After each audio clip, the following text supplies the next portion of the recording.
Por que a Crimeia é tão importante para Putin? Para responder a esta pergunta, é necessário mergulhar na história da expansão da Rússia e na história de Putin. Mas primeiro, vamos esclarecer por que a Crimeia tem sido um foco significativo para a Rússia ao longo dos séculos. A expansão territorial sempre esteve no cerne da história russa. Um dos primeiros exemplos desse impulso expansionista foi a conquista da Sibéria, de 1581 a 1649, uma das expansões imperiais mais rápidas da história. Os cossacos desempenharam um papel crucial nessa campanha, ajudando a Rússia a controlar os principais sistemas fluviais e garantir o reconhecimento da China através do Tratado de Nerchinsk. No entanto, essa expansão adicionou terras mais inóspitas ao império, muitas vezes usadas como locais de exílio para dissidentes. No Ocidente, a Rússia encontrou terras mais favoráveis para a colonização, embora esse esforço tenha trazido seu próprio conjunto de desafios, como os conflitos durante as guerras da Livônia com Suécia e a comunidade polaco-lituana. A era soviética marcou uma nova fase na política expansionista russa. Após a Segunda Guerra Mundial, a URSS, agora uma superpotência, mudou sua estratégia. A conquista direta foi substituída pela instalação de regimes pró-soviéticos na Europa Oriental, criando uma aparência de independência, mas mantendo a influência soviética. O colapso da União Soviética em 1991 foi um ponto de viragem, resultando no surgimento de 15 novos países e uma perda significativa de território e estabilidade econômica. Testemunhando essa mudança dramática estava um espião de meia-idade chamado Vladimir Putin, que viu a transição de milhares de empresas estatais para oligarcas e o enfraquecimento da influência global da Rússia. A ascensão de Putin ao poder como primeiro-ministro em 1999 e depois como presidente em 2000 marcou um retorno às ambições expansionistas da Rússia. Ele pretendia reconstruir a influência da Rússia, concentrando-se na consolidação do poder internamente e controlando várias redes políticas e de segurança. Seu mandato viu a anexação de partes da Geórgia em 2008. A estratégia militar de Putin sempre se baseou em números absolutos e em mobilizações em grande escala. Essa abordagem, embora formidável, muitas vezes levou a perdas iniciais e exigiu táticas reativas. Sua mobilização de força militar na Chechênia após os ataques de 1999 foi uma demonstração clara de suas táticas agressivas e disposição para afirmar o controle. E com este novo poder e influência, Putin voltou seus olhos para a Crimeia. A história da Crimeia é marcada por contínuas mudanças e conquistas políticas. Depois de se tornar parte do Império Russo no século XVIII, emergiu como um importante centro militar e localização estratégica, especialmente durante a Guerra da Crimeia. A transferência da Crimeia da URSS para a Ucrânia em 1954 acrescentou ainda mais complexidade à sua identidade, o que foi agravado pelo colapso pós-União Soviética. A anexação da Crimeia por Putin em 2014 não foi apenas um acontecimento isolado, fazia parte de um padrão mais amplo que reflete as tendências expansionistas históricas e estratégicas. No entanto, foi uma afirmação ousada da intenção da Rússia de recuperar seus supostos territórios históricos.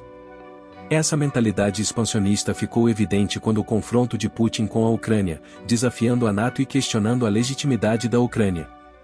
À medida que o conflito se intensificou, o cenário global começou a mudar dramaticamente, com países neutros como a Finlândia e a Suécia considerando a adesão à OTAN em resposta à escalada de tensão. Inicialmente considerada uma anexação rápida, a situação na Ucrânia começou a traçar paralelos com as campanhas militares agressivas da Segunda Guerra Mundial. A resposta dos Estados Unidos foi significativa, fornecendo mais de 60 mil milhões de dólares em ajuda militar à Ucrânia, enquanto a UE apresentou uma frente unida contra a agressão. Entretanto, a verdadeira crise global tornou-se a escassez de energia, com a Europa procurando alternativas fontes de energia devido à interrupção do fornecimento de gás russo. À medida que a Rússia se isola cada vez mais, a aposta de Putin parece menos provável de dar frutos. Seu ataque, antes aparentemente imparável, está mostrando sinais de colapso, sublinhados por um documento de estratégia vazado, provavelmente produzido pela inteligência russa, delineando planos para a anexação da Bielorrússia. A maré da guerra está mudando. A recuperação da ilha Zmini pela Ucrânia no Mar Negro e o ataque ao Kerch, a ponte do Estreito, mudou o foco para a Crimeia, um símbolo da conquista russa que agora parece ser o palco da posição final de Putin na região. Em 2014, a Rússia intensificou sua presença na Crimeia a partir de Novorossiysk, capturando locais importantes e levantando sua bandeira.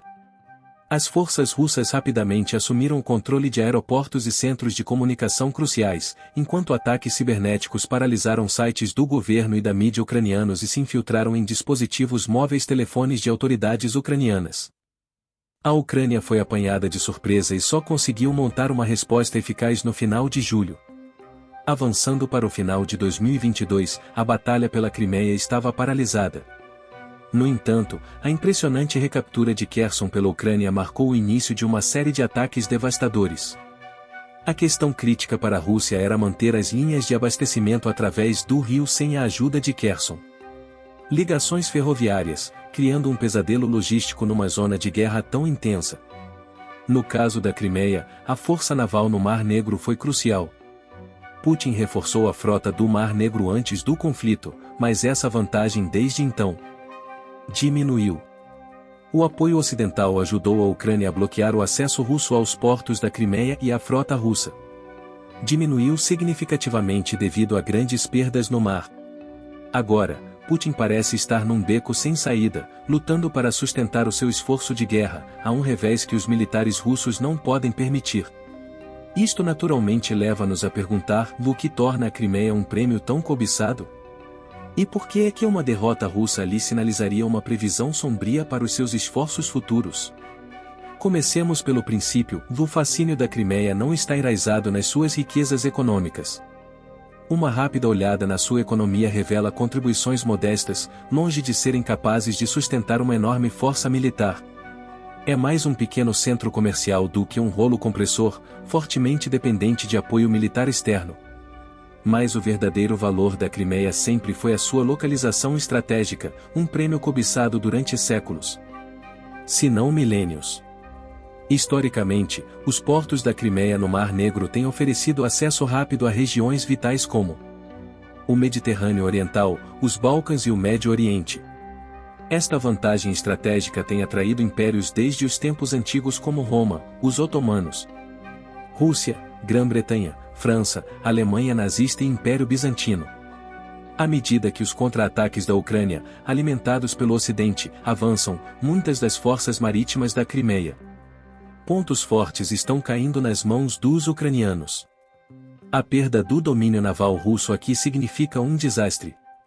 Além disso, a destruição de pontes para Kherson e o ataque à ponte danificada no Estreito de Kerch. Um duplo golpe para a Rússia, cortando linhas de abastecimento cruciais e reforçando as defesas ucranianas. Sem controle dos portos da Crimeia, as rotas alternativas da Rússia através do norte devastado pela guerra são precárias, estando ao alcance do arsenal de mísseis de médio alcance da Ucrânia. Ironicamente, o próprio poder de artilharia em que a Rússia dependia é agora uma barreira fundamental ao seu progresso. Assim, a localização estratégica da Crimeia, juntamente com os seus recursos limitados, torna-se uma faca de dois gumes. Com o encerramento destas rotas vitais, o transporte de armas e abastecimentos acaba.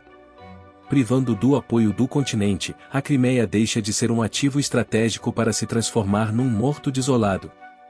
Os analistas estão intrigados com a insistência de Putin em manter a Crimeia, com muitos sugerindo uma retirada estratégica como a opção menos prejudicial. O valor desta zona industrial reside no fornecimento de energia a uma vasta parte da população da Rússia. É crucial notar que a Rússia europeia abriga 113 milhões de pessoas, a mais populosa na Europa, com cerca de 77% vivendo a oeste dos Montes Urais. Estas cidades ocidentais não são apenas centros populacionais, mas também centros sociais, políticos, centros econômicos, industriais e culturais. No entanto, as recentes ações da Ucrânia expuseram uma fraqueza flagrante na defesa aérea russa, particularmente no que diz respeito à proteção destas áreas densamente povoadas. Um exemplo claro ocorreu em 21 de janeiro deste ano, quando drones ucranianos penetraram supostamente zonas inexpugnáveis sobre o Golfo da Finlândia, atingindo a refinaria de petróleo UST Luga. O que deveria ter sido uma contenção rápida se transformou em uma provação de combate a incêndios de 3 dias. Sublinhando o despreparo da Rússia. Em primeiro lugar, abala a noção de que o alcance militar da Ucrânia está confinado ao sul. A sua capacidade de atingir estas refinarias sugere que mais ataques deste tipo poderão ocorrer.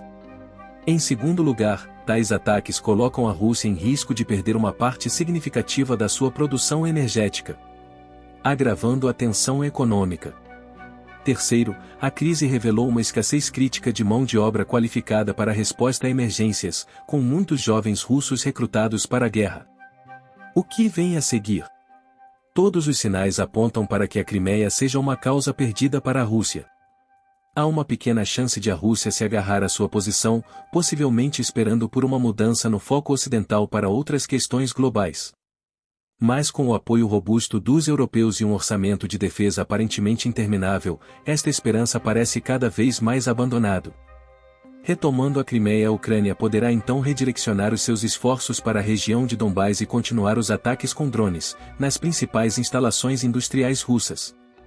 Este cenário levanta uma questão vital sobre a resiliência da Rússia na guerra moderna. Apesar das perspectivas sombrias para Putin, isto não significa uma derrota total para a Rússia. Perder a Crimeia seria um golpe significativo, mas a resiliência histórica da Rússia sugere que é muito cedo para contar com isso. O capítulo sobre a Crimeia pode estar a terminar, mas o futuro da Ucrânia ainda está envolto em incertezas. Mas o que você acha? Será a estratégia militar da Rússia sustentável a longo prazo ou estaremos a assistir à decadência do seu poder? Poderia a mudança das prioridades políticas no Ocidente alterar o curso deste conflito? Compartilhe sua opinião nos comentários abaixo e não se esqueça de se inscrever. Até a próxima!